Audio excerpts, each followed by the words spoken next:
There was something off about Max as he came back, popping into view between the pines and coming to join us on the trail. There was a rigidness to his step, a tension in his body that made him look like some puppet played by the strings. He paused for a moment to glance back over his shoulder and into the woods, as if to scan his surroundings before getting back on track. The rest of the group was mired in conversation and small talk, so no one seemed to notice the oddity of his movements as he joined the pack. His face was expressionless as he came back by my side, and just as silent despite the rocky terrain he had just traversed. Not a huff, nor a puff, escaped his lungs. I suddenly felt a chill at the back of my neck as our eyes met, and I spoke up with unease. "Max, you alright there, man?" He stood still for a moment, that same blank expression on his face before a sudden smile drew across it. It was like someone was yanking at the sides of his mouth to force out the smirk. It was strained and every bit as wrong as his walk had been. He replied, with a voice that seemed to echo within, the movements of his mouth just barely not matching the words that came out. "I'm Prime, man. Let's get back to it, yeah?" Prime? Now that's a word you don't hear many say at all outside of math class. I was about to respond when a sudden jerk pushed his body forwards and he joined the band that got right back on marching. Busy talking, no one bothered to do more than glance back and really take a look at him. No one, except for me. It was maybe 15 minutes of walking later. Max was silent as he kept pace along the edge of the group, dragging his right foot behind him as he moved with that same jerky and uncanny motion. No one seemed to pay him much attention as they talked, the conversation flowing from subject to subject as easy as the wind. We came to a halt once again as Josh went into the tree line to take a piss. There was a general chorus of huffing and groaning as he disappeared between the foliage. Only Max kept silent, eyes locked onto Josh, following him with jerky motions of his neck. That was when I thought I heard something from deep in the woods behind me. A sudden rustling in the underbrush's movement cut through the darkness. I could just barely make out some kind of shape moving far off within the woods, illuminated by the occasional rays of moonlight that broke through the canopies. The forest had gone quiet, but for the chatter behind me, nothing but the gentle rush of wind as the birds and insects fell silent. Max was gone by the time I turned back around to see what the boys were up to. Daniel, Jack, Nick, and Logan were all standing side by side talking about some TV show. I can't recall exactly. Everyone was in their place, but for Max and Josh. I was just about to ask Daniel where Max had gone when another sound came from the tree line and Josh appeared from behind a boulder. A ray of moonlight was upon his face so I could see that familiar blank expression that stretched across it. The same jerky motion seemed to pull and push his limbs to and fro as one foot dragged behind. That same unnatural smile drew across his face as he stepped onto the dirt trail and met my gaze. He raised one rigid hand to wave when I heard a whisper in the woods behind me once again. It was Max, standing at the edge of the trail behind me. He, too, had a smile plastered on his face as he stared in my direction. 50 yards behind him, a couple of bushes were rustling at the edge of the tree line. By all accounts, he had traveled that distance in the split second between when I'd heard the noise and when I'd turned around to face him. I was mouthing out a startled hello when he walked past me and joined Nick and Jack, throwing an arm around the ladder as the pack got to walking again. Much of the stiffness had disappeared from his movements, and his words sounded almost natural as he spoke, and I listened in from the side. Yet, he spoke only in yeses and nos, and his mouth still didn't manage to move quite right when you looked at it for long enough. Josh, on the other hand, was a mirror image of Max from earlier, sudden and jerky in his steps and dragging a foot behind him as he moved, somehow noticed by no one. No one but me. We had already come into view of the campsite a couple of minutes later. I was by Jack's side, eyeing Max and Josh as I walked. The forest had grown quieter still as we approached the campsite, even the wind seeming to die in the air. The lake lay visible at the side of the trail through a sparse line of willows that marked its shore. It, too, had gone quiet, the gentle sloshing of waves replaced by a surface eerily still, reflecting the full moon like a perfect mirror. The conversation was plentiful, but all I could hear was the sound of Josh pacing a few meters behind me, the sound of his foot dragging across the dirt. It seemed to get closer if I didn't look over my shoulder for long enough. Every time I glanced back, he would be looking away. Every time I looked away, his eyes would whip back around and lock right onto my back at the edge of my vision. That damn crooked smile would stretch across his face when I tried talking to him. He would answer with that echoing voice. Turning away, I tapped Jack on the shoulder, feeling those eyes digging into my back. Hey bro, I don't know if this is, weird to ask, but you think Max has been acting a little strange? He paused for a couple of moments at the question, glancing to his right where Nick, Daniel, and Max were arguing over video game balance. Max seemed mostly silent, looking off into the tree line between his short words and nods. Jack replied, Nah man, it's not weird, but there isn't really anything wrong with him, I don't think. He turned towards the trio again before continuing. I don't know, maybe he's walking a little weird, but he hit his ankle around the pond earlier, right? Unsatisfied, I nodded and was turning away to face forwards when something caught my eye. It was Max, his dead eyes staring right into my own. I shook my head and quickly looked away. I could feel two sets of eyes watching me as we arrived at the campsite. The fire was blazing in the fire pit as we held out our marshmallows over the flames, watching them char and melt into the sticks. Josh was sitting right in front of me, going back and forth between staring up at the stars and losing his gaze in the fire pit.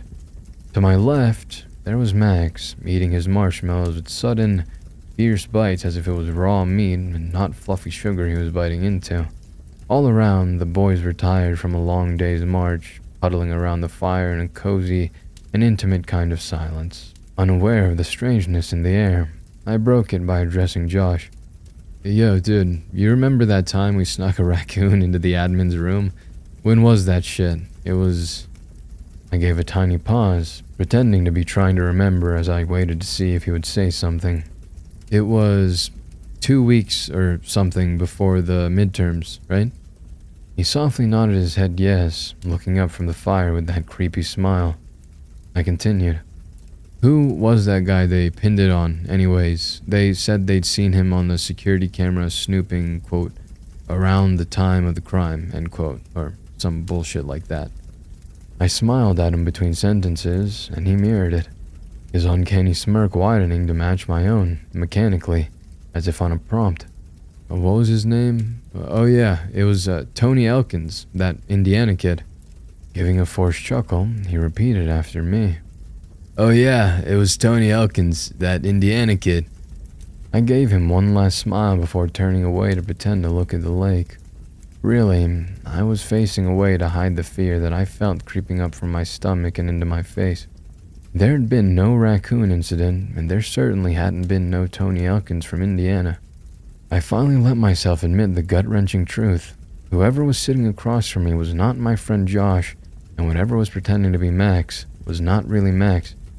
It's strange how mundanely the impossible becomes reality. One moment the world makes sense, simple and ordinary like everyday life. Next, it's all changed. All the while, nothing's really changed. The stars still shine in the night sky and the ground is still solid beneath your feet.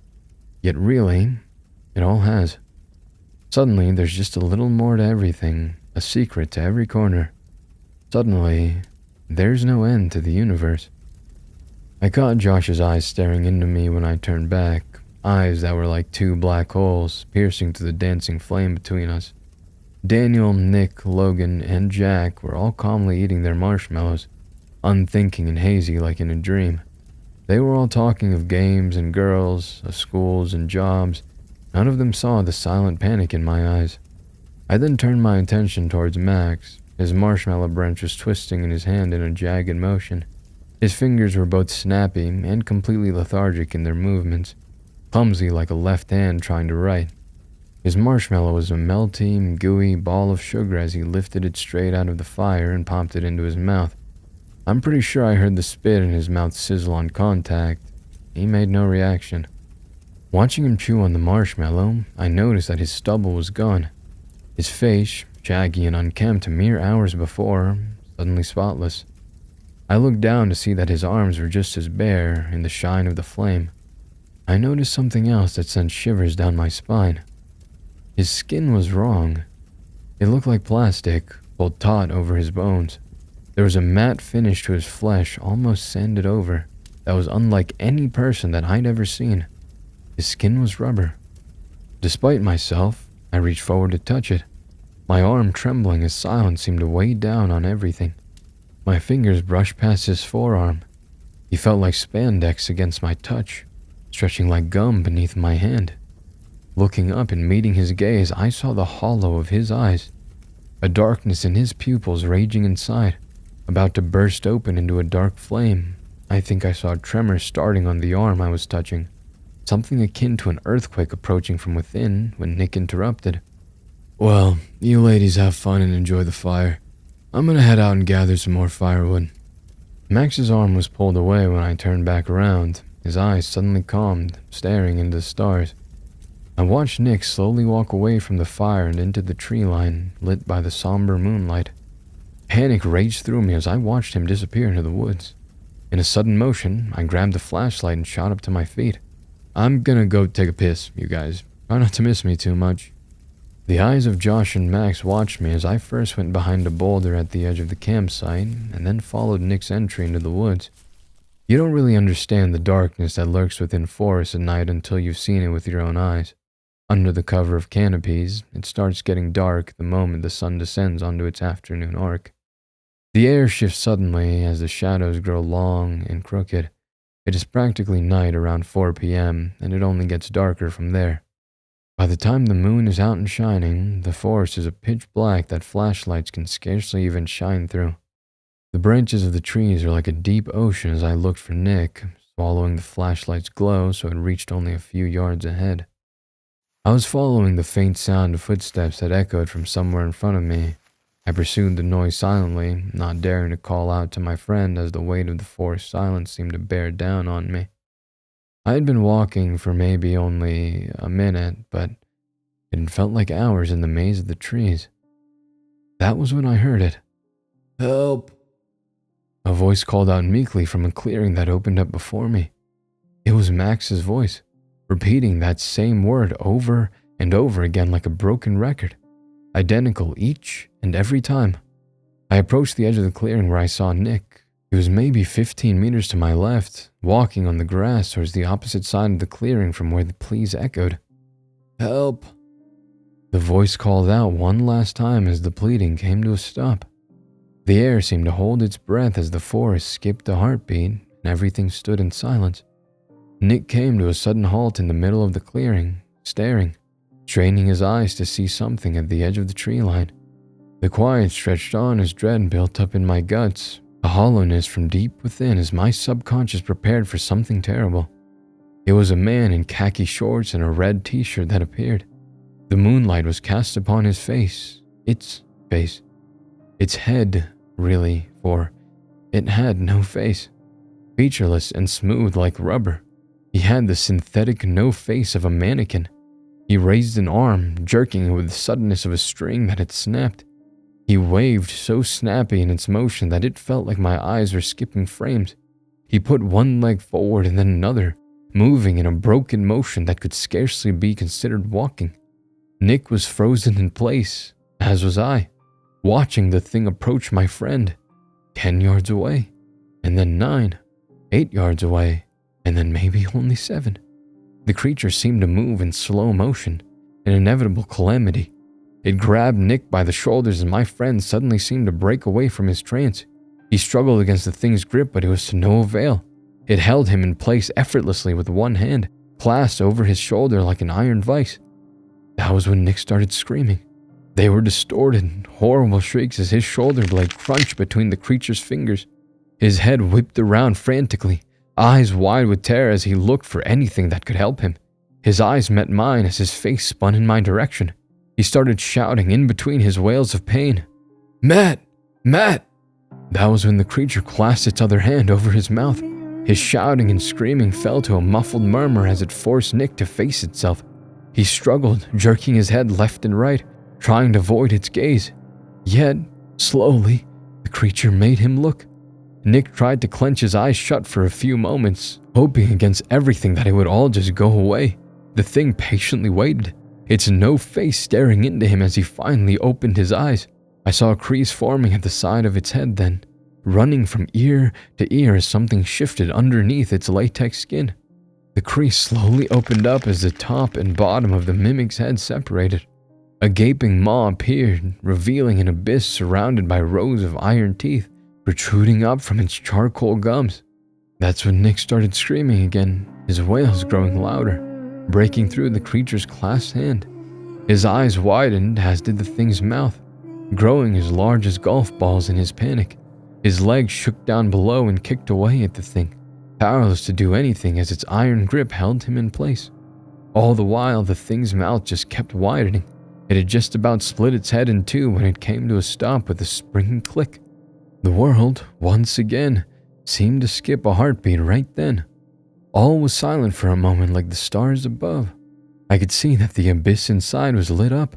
It was like the night sky, mesmerizing and infinite as a billion stars spun in the void. Nick, too, appeared peaceful for a moment as he looked into his killer's maw. That was when the jaws closed. It happened too fast for my eyes to register. One moment it was open, and then it wasn't anymore. Nick's body convulsed for a few moments as the creature grinded its teeth against one another, crunching as he chewed through the spine. Nick's limp body met the ground with a hollow thud. A wet sloshing painted the ground as blood poured out from where his head had been. The creature cocked its head back before swallowing Nick. Its throat bulged, stretching like plastic as my friend's head traveled down into its stomach. A few moments had passed when it started convulsing, shivers running up and down its body as it seemed to seize. Its face was blurring, moving, and shifting beneath the skin as a face seemed to take shape. First, it was a knot-like nose that rose to the surface, and then two hollows that slowly turned into eyes. Its flesh rippled in waves as its clothes, too, changed in shape, in oscillations of color like a chameleon. It took only a minute, and then it was done. It had become Nick. It shuddered one last time, skin bulging and collapsing before he settled into its final shape. It got to walking then, startling me out of the horrified trance I had fallen into. I stumbled back and fell into a bed of bushes. My heart skipped a beat as the rustling of the leaves blew past the silence. I saw my friend's face whip in my direction. I took a couple of rigid paces forward, pausing by an old, weathered-looking pine trunk. The moonlight was cast from behind him, hiding his face in shadows as I looked at him through the leaves. He paused for a moment, or maybe an hour. It was hard to tell. My heart beat against my chest like a hammer as the blood echoed against my eardrums. I clenched my eyes shut, preparing to feel his death grip grab me by the shoulder when I heard his feet shift. His neck jerked around and his legs started leading him back to our campsite. Nick's headless body lay against the ground, slowly gushing blood through his esophagus. It dangled with a steady flow of blood, shining under the moonlight. It was only Max and Nick around the fire by the time I mustered up the courage to find my way back to the campsite. Their faces were cast in shifting shades of orange and red, the flames dancing in the reflection of their eyes. Max was sitting on a cooler with a log to his side, and on the log, the key to Daniel's pickup truck. He seemed even livelier than before, tossing and catching a marshmallow in the air as I approached him and sat on a log to his side. He greeted me jovially. "Matt, my man, how long you been pissing for, dude? Huh, you got prostate cancer or something?" He laughed at his own joke, catching the marshmallow before popping it into his mouth. He smiled as he chewed on it, and I gave him a meek nod. As I looked at him then, all I could see were those jaws closing around Nick's neck. Looking over the fire at his mimic, I could almost see how its body would look with its head missing, how the blood would be gushing, shining crimson in the firelight.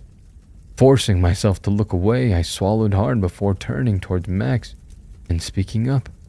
"So, where's everyone gone, man? They ain't gotten snatched up by some fucking Sasquatch, I hope." The forced chuckle felt horrible as it came out of my mouth, leaving me feeling exposed on all sides. These things weren't stupid, right? They must have known that I knew.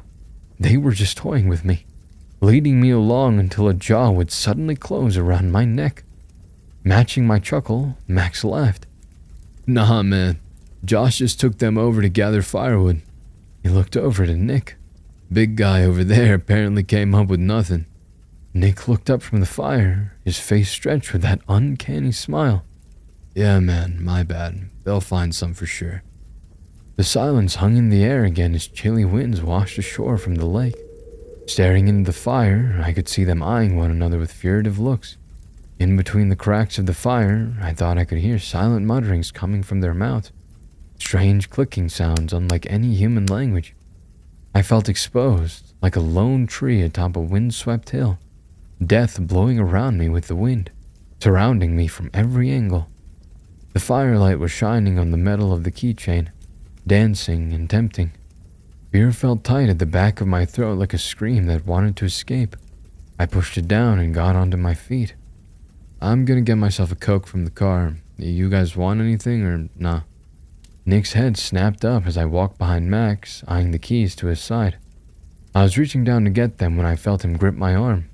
He was looking up at me, face split between the flames and the shadows of the night. The smile on his face had none of the uncanniness it had had before. The inhumanity of it was replaced by an evil that felt much too human instead. He spoke. Why don't you sit down, Matty boy? His hand felt like iron around my wrist as he dragged me back down to my seat. Nick was sitting upright on his log, as straight as an arrow as he watched with a hunger that could have devoured worlds whole. I let out a long sigh, a sudden upwell of emotions rising from deep within me. Tears slowly trickled down my face as I looked back up to meet Max's hollow eyes. You aren't gonna let me go, are you? That's when I saw a crease forming at the edge of his mouth, stretching from ear to ear as his face started to blur. Out of the corner of my eye, I could see the same thing happening to my right. I had pretty much resigned myself to my fate when I saw it. A single red X dug into a log between me and Nick. The fire shined upon its silver edge as it glowed as my last hope. The stars were showing between Max's teeth already, a fractal painting of nebulae in the plane of the galaxy. I felt almost at ease then, staring into that death. I thought of the late nights I would spend on the roof of my grandfather's farmhouse. I remembered how peaceful the wind had been, brushing past my face like the comets did the sky. For a moment, death felt like coming home. It was a metallic click that broke me out of my trance as Max's head snapped back. With a curse that seemed to swell out of thin air, I lunged for the axe and felt the handle between my hands. The world fell to silence. All I knew was the wood against my palm as the weight of the metal rushed through the air. The world seemed to spin, the wind rushing past as the axe met my foe. With a loud crunch, the blade lodged itself into Max's neck. A black, tar-like liquid rushed out of the wound as I let go of the weapon and it swayed in the air, sticking out of the dark flesh. His gaping maw slowly closed as his body fell off the log and met the ground with a thud. The black blood pooled on the ground and flowed against his face as he lay dead, his blank expression double with its reflection upon the liquid surface. Sound slowly returned to the world as I turned away. The wind suddenly seemed loud as it blew my ears and carried with it the death stench of the newly felled corpse. The axe suddenly felt as light as a feather in my hand as adrenaline finally caught on to what was happening and rushed through my veins. My heart was beating against my chest so hard I could feel veins bulging in my neck. Nick was to my right, frozen mid-bite as it realized what had just happened. With a sudden clicking sound, his plastic skin undulated, his body shaking as he lunged up at me. His hand struck just a few inches from my leg, biting into a log, crushing the wood like it had been made from cardboard. Jumping away, I yanked the axe free from the mimic's corpse and raised it over my head, bringing it down on his elbow. It broke clean off with a crunch as black liquid gushed from the newly formed stump. The clicking sound from before turned into an animal wailing that threatened to best my eardrums. His sawed-off hand was still moving, dragging itself across the ground in my direction, leaving a trail of black in its wake. Stepping backwards, I squashed it like a bug as the mimic wung once again. It whipped through the air, scraping my torso, marking my back with a dark, burning wound. I brought the axe down on its shoulder, separating its good arm from its body. Its wounds seemed to squirm as its muscle fibers slithered over one another like dark worms. The creature lunged again, blood spraying from its gaping wounds. A streak of it hit my face as he swung the stump in my direction. I caught it midair with a swing of the axe, connecting to his torso with a wet thud. He collapsed on top of me as we came tumbling down the grass, yanking the axe free from his chest. I shoved it beneath his jaw, ramming the handle across his throat as jaws tried to bite down. Gone was the night sky between them, only the abyss remaining in the mimic's mouth. Despite its 2 missing hands, the creature's strength was immense and its claws were creeping closer and closer to my face. Its jewel dropping down on my face, burning my skin on contact. Jerking its head downwards, it bit off the tip of my nose, tearing it away in an instant with its jagged teeth. The pain was blinding, nearly breaking my grip on the handle. Holding the axe with one arm against the creature's onslaught, I reached out with my right hand in desperation, grasping for anything that could save me. I could feel its breath, like death itself, wafting down from its mouth, stinging my eyes as its mouth opened and closed inches from my face, and my hand found purchase on a rock. With the last of my strength, I brought it to the mimic's head, ramming it against its head over and over again. Wet thuds gave way to a hollow banging which slowly turned to crunches that cracked its skull. Its maw was wide open, wrapped around my head at last. A split second from closing around my face when my final blow brought it down to the ground. I laid there for a few moments before a growing pool of its dark blood touched my face and jolted me upright, burning like acid. Both mimics lay dead by my side, soaked in blood, shining with the light of the dying flame. The adrenaline had mostly worn off by the time I got to the car. It was a strange calm driving through the pines, with death mere minutes in my past. It was maybe an hour later that I'd reached the edge of the national park. That's when it all came back crashing down. I got out of the car and fell onto the dirt, clutching my stomach as its contents spilled on the road. I fell away from my sick and collapsed on the ground by the pickup's side. The crunch of bones as the axe had met the creature's, the sound of flesh tearing as the mimic chewed on Nick's neck, that damn smile as Max came back from the woods and joined us on the trail. It all played through my mind at 100 miles an hour as I lay down, looking up at the stars. Despite everything that had happened, they shined on like they always had and always would, silent and eternal in their celestial seats. I laid there for maybe half an hour, letting the night sky calm me before a sound from the forest woke me back up. I listened in close, looking deep into that forest that had held death inside. Meek sounding and seeming to echo, it was a help that came from between the pines.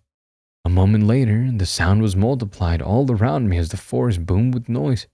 Staggering back to the pickup, I grabbed the flashlight from the passenger seat. Slowly, I shined it across the tree line. There were hundreds of them, standing at the edge of the forest. Their no faces shined smooth with the light as my trembling hands led the flashlight from left to right. Their arms shot up to their sides, waving all in unison. They took a step forward, creeping closer from all directions when I ran back into the car.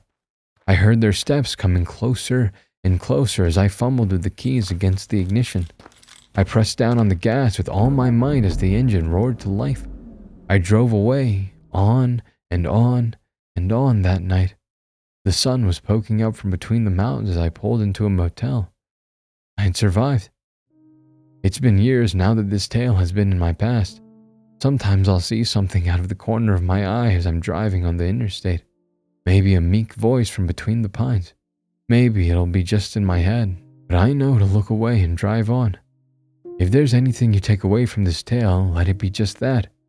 If, for whatever reason, you should find yourself face to face with something without a face asking for help, don't be a good Samaritan.